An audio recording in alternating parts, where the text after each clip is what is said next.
Buenas noches de nuevo, ya de vuelta de publicidad aquí con Manolo Galvín, con Salva Moreno, con Oliva Rendón y Diego Bozá, analizando distintos problemas y de la actualidad política de la provincia de Cádiz. Estamos hablando de los localismos a raíz de una propuesta que hay de Álvaro de la Calle para un partido localista en Jerez de la Frontera, que lleve las siglas de Jerez de la Frontera y la cultura de Jerez de la Frontera a sus máximas cotas, según dice él. Bueno, estamos aquí discutiendo el resurgir de los localismos y quería preguntaros también, ¿los localismos han dejado algo positivo en la provincia? Porque yo sí he observado que en Jerez de la Frontera, con el paso de los años, tiene mejor cartel Pedro Pacheco, que era un político bastante localista en su actitud, no en sus siglas. Pues no estaría mal ir a Puerto 3 y decírselo, porque está el hombre bastante deprimido allí en el Pero hizo grandes proyectos, es verdad que hizo grandes proyectos y la gente pero se queda con eso. Coste? O sea, quiero decir, ese es el problema, es igual que Gil, o sea, son dos figuras de un feudalismo que no que creo que ya en estos tiempos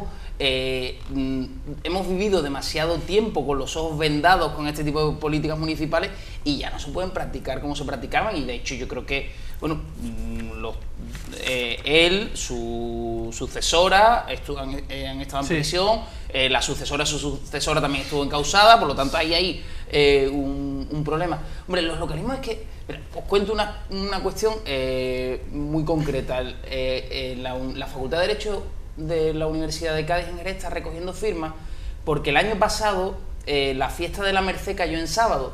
Pidieron trasladarla al lunes y Rectorado se negó. Sin embargo, este año la fiesta del Rosario ha caído en sábado, la han trasladado al lunes y Rectorado no se ha negado. Entonces quiero decir que se nota que el agravio comparativo puede estar hasta en el detalle más nimio en el que dice, bueno, y se genera esa situación. Y bueno, tenemos un gran ejemplo a nivel nacional. Entonces a mí me sorprende que probablemente muchos de estos que practican el localismo después son muy españolistas a nivel en alta política. Entonces a mí esas ideas me sorprenden mucho. Estaba viendo unos datos muy curiosos, no recuerdo ahora dónde lo he visto, pero la mitad de los españoles se identifican en primer lugar con su pueblo o su ciudad. Es un cuarto con España y el 10% con su provincia y con su comunidad autónoma una quinta parte se identifican. Quiero decir que el peso que tiene la proximidad, el ayuntamiento, la vecindad es una identidad colectiva que quieren defender o que piensan que pueden, que necesitan defender a lo mejor incluso del pueblo de al lado, no sé, y en una sociedad globalizada con internet sigue teniendo mucha importancia, pues eso, las relaciones de vecindad, la comunidad local, la identidad mínima, a pesar de la globalización. ¿Tiene recorrido los localismos? Sí, bueno, de hecho, ahora que has dicho lo de la vecindad, uno de los puntos de las campañas políticas que más ha triunfado últimamente es hablar de participación ciudadana, y ahí los localismos también van a incidir, y si no lo hacen deberían, porque está claro que eso gana adeptos, porque la gente quiere reagruparse y reagruparse en torno a su realidad del día a día, la realidad del vecino. Pues podrían hablar con el Ayuntamiento de Cádiz, que el tema de participación ciudadana le ha salido horrible por dos sitios. Con dos concejales diferentes. Con dos concejales diferentes, con dos reglamentos enfrentados, con la asociación contra la asociación de vecinos contra el resto de colectivos. Pues ahí tienen ha habido un proceso que sí ha funcionado. Sí, es cierto, pero hay, o al menos una de las teorías es que llega hasta ciertos límites.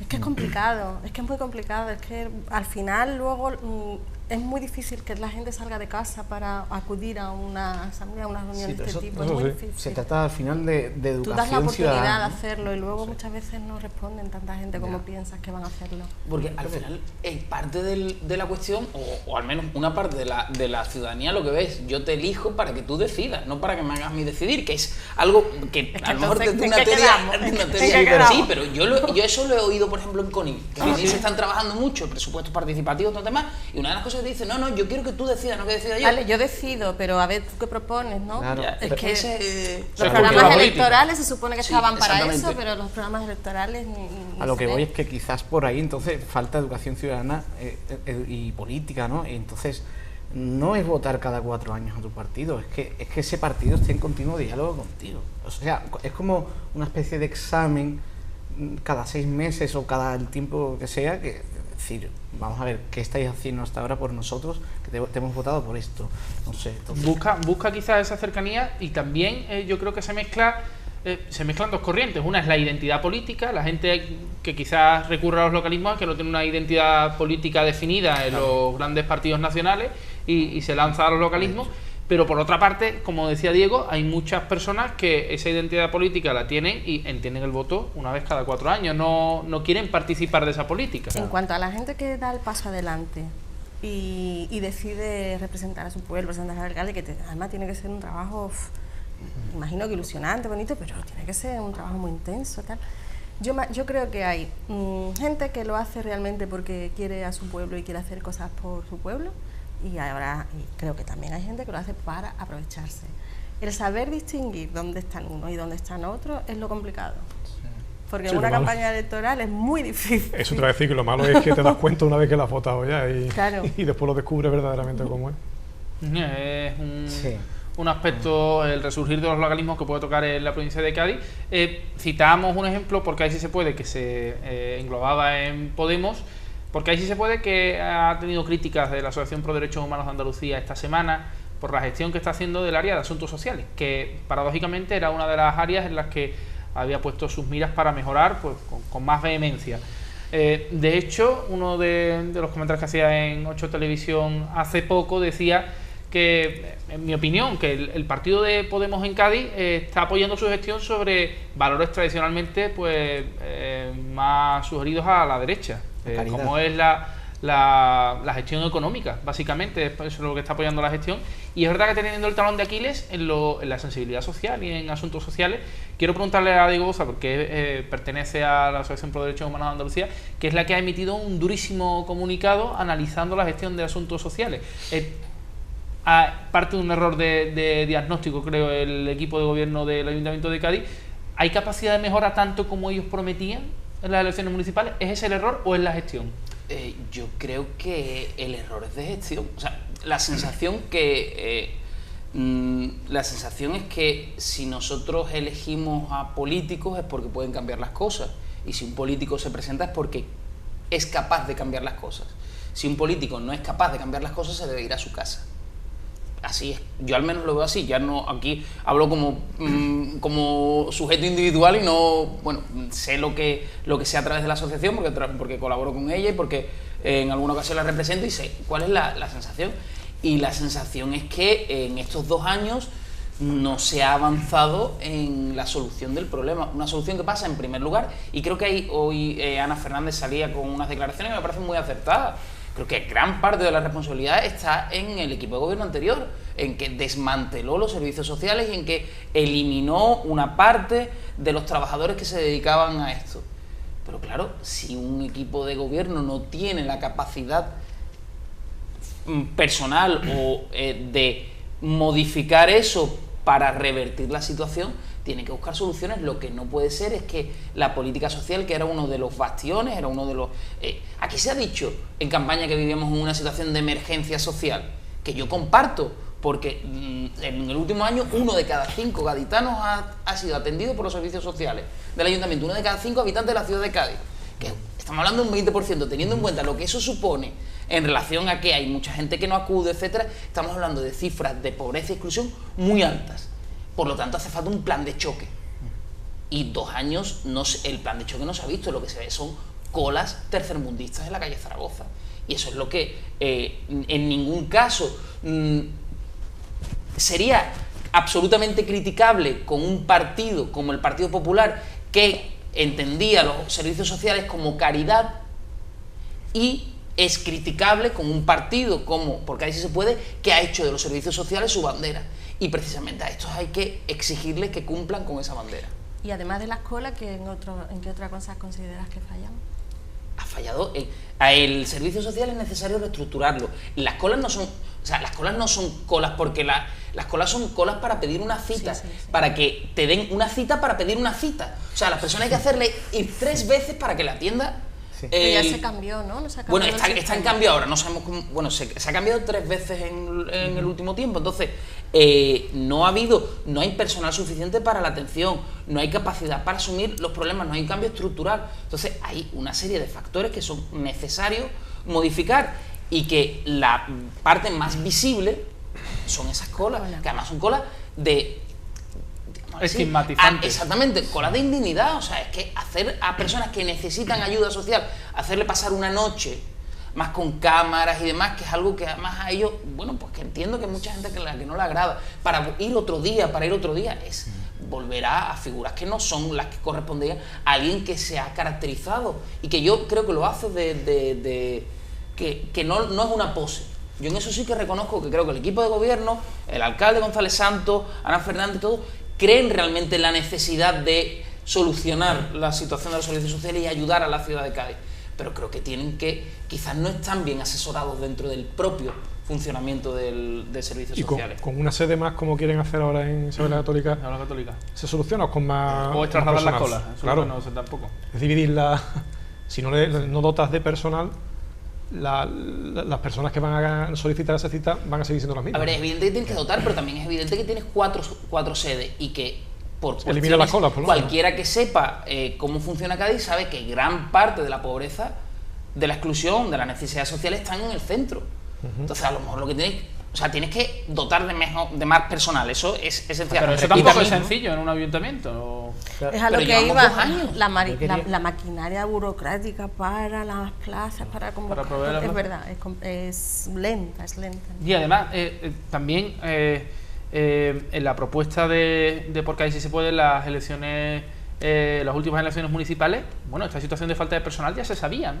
Entonces, las propuestas que hacían realmente, creo que parte de un error de diagnóstico ahí, ¿no? Porque prometían algo o que no se puede cumplir o que no están sabiendo cumplir, desde luego. No sé, con todo este debate me viene a la cabeza aquello de cuando se habló de eliminar diputaciones y tal, y dotar a los ayuntamientos de más recursos, ¿no? Y creo que esto también deberíamos de mirarlo a nivel nacional, dar mayor financiación a los ayuntamientos, porque está claro que llega un momento que, sea el color que sea, este tipo de crisis no se pueden atajar de la misma manera. ¿Qué ocurre? Que es cierto que Por Cádiz Si Se Puede llega prometiendo que va a acabar con la emergencia social. No que va a acabar, pero que sí la va a enmendar. Y esto evidentemente es un error de cálculo, porque sabes perfectamente que cuando entres no vas a tener las herramientas necesarias. Esto es lo que está pasando.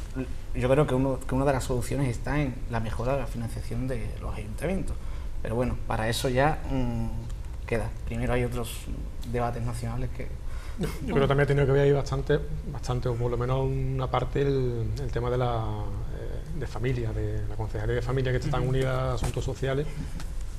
Por ahí también llegan emergencias sociales, y esa concejalía, pues la Fundación de la Mujer ha estado un poquitín también con los temas de el tiempo para cambiar de gerente, que es lo que sigue sin gerente todavía. Sigue sin gerente. En Cádiz funcionan separados, quiero decir, sí, pero por lo menos están dentro de la misma concejalía. No, es Camelo, ¿no? Ana Camelo. Y esto es Ana Fernández, si no recuerdo mal. Asuntos sociales es la concejalía de Ana Fernández. Entonces, creo que, bueno, Ana Fernández y Laura Jiménez, sí, confundo los apellidos. Creo que es necesario que, decía Bolívar, bueno, que es difícil, es que no hablamos, o sea, la exigencia que desde la asociación se le ha planteado personalmente en diferentes ocasiones, tanto al alcalde como a la concejal responsable, como a los técnicos, no es nueva, no es de ahora, llevamos ya 2 años, y si se han podido hacer otros contratos, se han podido solucionar otras situaciones, creo que es necesario que se afronte, y que a lo mejor hay un error de diagnóstico porque ni siquiera el diagnóstico está cerrado ya. Entonces, y bueno, hay una crítica también interna, no es solo exterior, hay una crítica interna en la situación, y es necesario que se tomen decisiones para tratar de que en los 2 años que queda se pueda reestructurar y funcionen los servicios sociales en la ciudad. También vamos a dar un salto a otro tema de actualidad provincial, como es el mapa sanitario de la provincia y el concierto sanitario que ha suscrito la Junta de Andalucía con Pascual, con la empresa sanitaria de José Manuel Pascual. Son 380 millones de euros en 4 años para asegurar la asistencia sanitaria a 260.000 personas del puerto de Santa María, Villamartín y Sanlúcar de Barrameda, que es donde hay hospitales privados de Pascual. También lo hay en San Rafael, en Cádiz, pero de momento no ha entrado en el concierto sanitario. Cádiz, que es una de las provincias con mayor peso de la sanidad concertada de toda Andalucía.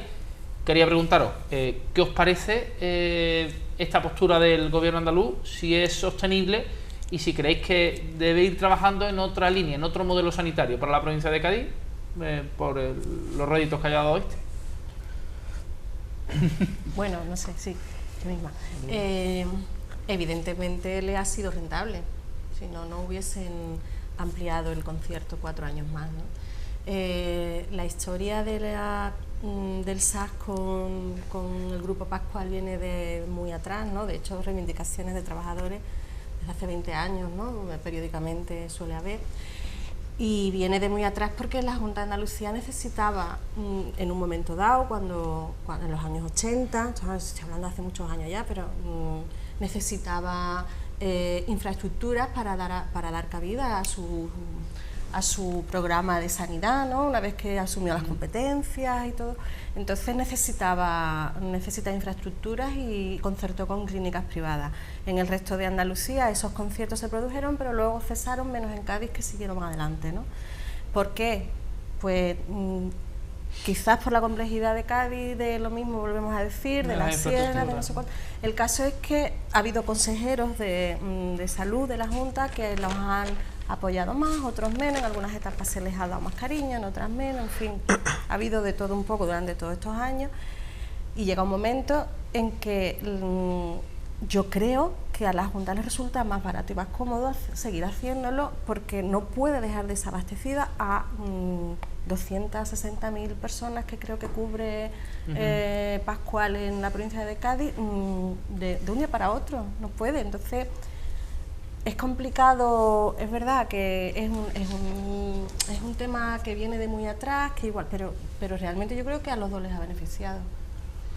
Bueno, yo creo que un derecho fundamental como la sanidad esté en manos privadas en la provincia de Cádiz no es una buena solución.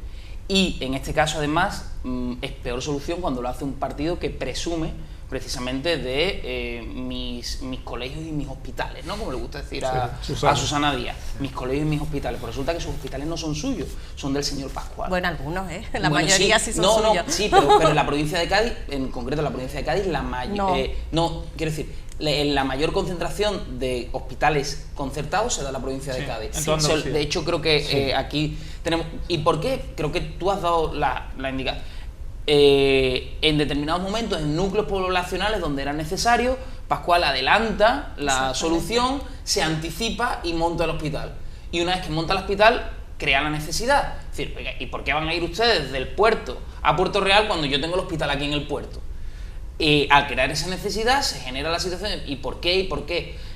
Además, con una muy mala gestión de los espacios hospitalarios por la provincia de Cádiz, por el SAS, perdón. Mientras que se pagaban los conciertos en San Rafael, se cerraban plantas en Puerta del Mar. Esto ha pasado en los últimos años. El Chare de Vejer está terminado pero sin funcionar, y lleva muchos años. Incluso el alcalde en su momento se encerró allí con los macojos, ¿no? Y todo aquello. Y algo ha hecho contra Pascual allí también, ¿no? Porque aparte de los terrenos, el hospital de la línea. Claro, ¿qué ha ocurrido? Que la Junta nunca ha decidido apostar por hospitales propios en esa zona, y de esta forma lo que ha hecho es pagar una plusvalía, porque al fin y al cabo es pagar una plusvalía que se detrae de los fondos o se detrae del servicio, porque el dinero es finito, y si eso cuesta 360 millones, ¿no? Era la cifra, 380, una parte se lleva a Pascual, que es el que tiene el negocio, y esa parte, pues, durante 30 años podría haber servido para construir hospitales públicos en estos lugares. Es verdad lo que dices, perdón un segundo, pero también es verdad que tampoco vayamos a... El 35% de las operaciones creo que hace Pascual, el resto lo hace la sanidad pública. Pero porque está mejor dotada. Si es que volvemos a lo mismo, cuando las cosas se complican, de San Rafael te mandaban al Puerto del Mar, cuando había complicaciones. ¿Qué suponía? ¿Es que el Puerto del Mar es más caro? Claro. Si cuando hay alguna complicación en un nosotros tenemos que asumir las cosas difíciles. Entonces, bueno, creo que el nivel... Porque uno de los argumentos que se esgrimen en estos casos es el coste paciente, ¿no? Claro, pero es que el coste paciente no se puede hacer a partes iguales, hay que ver qué tipo de paciente, y lo que ocurría es que el sistema concertado solo funciona si hay un sistema público detrás sustentando el sistema concertado para cuando las cosas se complican. Claro. Y entonces, al final, ¿qué ocurre? Que estamos con el sistema público, estamos beneficiando a un empresario que funciona con sus criterios empresariales. Y además yo quiero hablar en concreto sobre este empresario, porque primero, estoy contigo, Diego, yo no estoy de acuerdo en que la sanidad no sea 100% pública, tiene que ser 100% pública. Es cierto que el caso de la Junta de Andalucía es particular, ¿no? Bueno, yo creo que Pascual, además, es un caso de empresario que ha utilizado la situación siempre a su antojo. Lo podemos ver con los trabajadores. Con los trabajadores más de una vez se han montado huelgas, se ha dicho la Junta no paga, cuando la mayoría de las veces había un poquito de oscurantismo más bien desde la empresa, no desde la Junta de Andalucía. Entonces, no sé, me da que pensar poner en manos de este tipo de empresarios los hospitales de la Sierra de Cádiz, de San Lucas y del puerto, me da que pensar, no sé. Entonces, por ahí defiendo la sanidad 100% pública. Entonces aquí se tiene que aplicar el cuento Susana Díaz, porque mucho presumir de los hospitales, pero bueno, también tenemos que hablar que los hospitales públicos cada día están peor. Y esto no es una realidad, ya vemos las informaciones que se publican últimamente. Y entonces una salida cómoda, entiendo.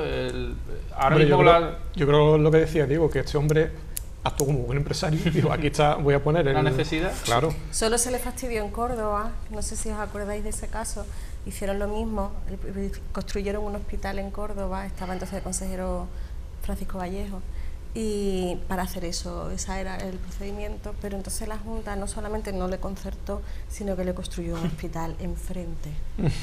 Que eso es lo que planteaba incluso Fernando López Gil, lo dejó caer, y Manuel Jiménez Barrios en la última crisis que ha habido, que no se firmaba el concierto sanitario, y dejaron caer que estaban estudiando hacerse con terrenos en Villamartín, el puerto de Santa María y Sanlúcar de Barrameda, para construir hospitales de la Junta. De todas formas, la asistencia es pública, quiero decir, estamos confundiendo gestión privada pública con la asistencia. A nadie le cuesta dinero ir a quiero decir, un hospital que local, la asistencia sigue siendo pública, ¿no? Es una decisión más de la Junta de Andalucía, evidentemente. Pero no sé hasta qué punto se ve comprometida la calidad. Yo sé que esto se hace para que precisamente no se vea comprometida, pero a mí personalmente centros como por ejemplo el de San Rafael deja mucho que desear.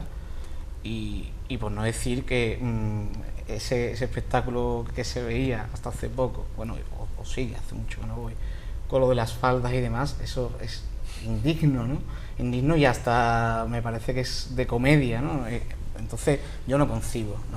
Pero es que así es desde mi punto de vista hay un primer punto, que es una industria parasitaria, porque es un servicio parasitario, porque solo funciona si hay detrás una red pública que lo sustenta, por lo tanto, no sirve por sí mismo. Necesita que la red pública lo sustente para las situaciones más graves.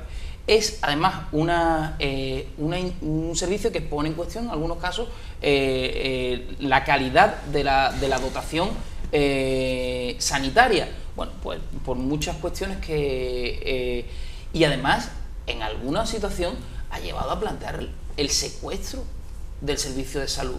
Porque cuando ha habido crisis, lo que se ha tratado es de no prestar el servicio, de negar el servicio, porque estaba entregado, porque había un problema y ha utilizado enfermos, trabajadores y el servicio como arma en su reivindicación empresarial. Y a mí me parece que no podemos en ningún caso permitir que se comprometa un derecho fundamental de esta forma. Por lo menos San Carlos se fue a la Junta. San Carlos sí, fue el ahí es quizás el kit de la cuestión de por qué San Rafael ahora mismo no tiene tanta actividad. Con esa reflexión de Diego y de Oliva nos vamos a marchar en 8 en Clave Cádiz, este martes 10 de octubre. Manolo Galvín, Salva Moreno, Diego Boza y Oliva Rendón, muchísimas gracias por estar en la noche de este martes en 8 Televisión. Y volvemos el próximo martes aquí en 8 en Clave Cádiz, en 8 Televisión Cádiz. Buenas noches.